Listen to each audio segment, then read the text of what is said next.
এই বছর আমার নিজেরও 40-50টা গরু হয়তো আমি বিক্রি করব। ওই বর্ডার সাইডের ওই বাজারগুলি আগামী দিনে ডাক দেওয়া হবে না।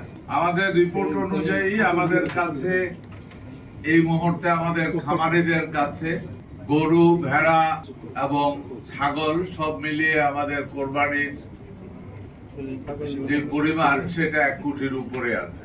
আমরা আশা করি পশুর চাহিদা যা আছে ওই পরিমাণ আমাদের খামারিদের আমাদের দেশেই এই মুহূর্তে উৎপাদন আছে।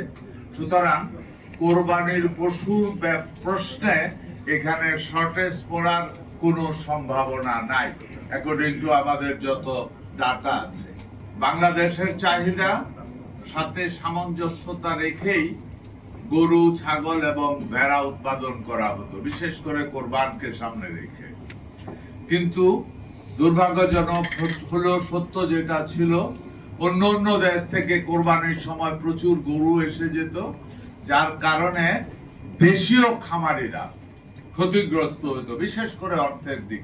গত বছর পর্যন্ত অনেকটা কন্ট্রোল, এই বছর আমরা আশা করি আরো অনেক কন্ট্রোল হয়ে যাবে। এর মধ্যে বিজেপির ব্রিগেডিয়ার সাহেবও এখানে আছেন, পুলিশও ছিল, ওনারাও বলেছে যে না, আমরা এমন পন্থা অবলম্বন করব যাতে করে অন্য দেশ থেকে গরু এসে আমাদের কৃষকের ক্ষতিগ্রস্ত না করতে পারে। বিশেষ করে একটা সিদ্ধান্ত আপনারা জেনে খুশি হবেন, বর্ডার সাইডে অনেক সময় কিছু বাজার বসে, একেবারে বর্ডারে। আমরা আজকে মোটামুটি একটা সিদ্ধান্ত নিয়েছি, ওই বর্ডার সাইডের ওই বাজারগুলি আগামী দিনে ডাক দেওয়া হবে না। সুতরাং ওই বর্ডারের বাজারগুলির কারণে অনেকে বলে যে অনেক বেশি গরু বেচা কিনি হয়, যেটা ওই মার্কেটের চাহিদা মতো নয়। কোথাও কোথাও যদি বাজার এমন হয় যে অনেক বড় বাজার হয়, তাইলে সেখানে একের অধিকও টিম হতে পারে। যেমন মনে করেন বিশেষ করে ঢাকা, চট্টগ্রামের হাটগুলি অনেক বড় বড় হাট। গাবতলীর হাটের কথা বলেন, এক মাথা থেকে তো আরেক মাথা দেখা যায় না।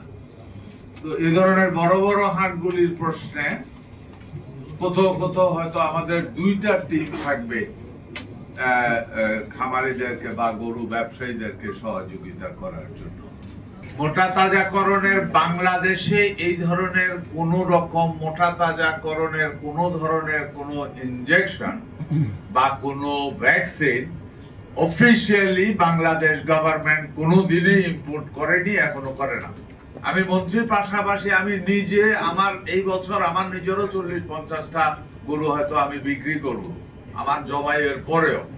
তো আমি একজন খামারি হিসাবে বলছি, মানুষ সচেতন, যারা ফার্মার তারা সচেতন, যারা এই মুহূর্তে ফার্মিং করে এদের ভিতরে ম্যাক্সিমাম ইয়াং এডুকেটেড ছেলেবেলেই ফার্মিং এ ঢুকছে।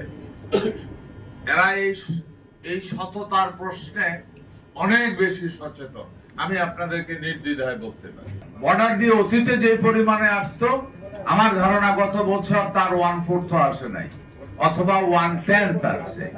এই বছরে গিয়ে আরো, তবে একটা এই কারণে আমি বলছি আগামী দিনে 0 হবে।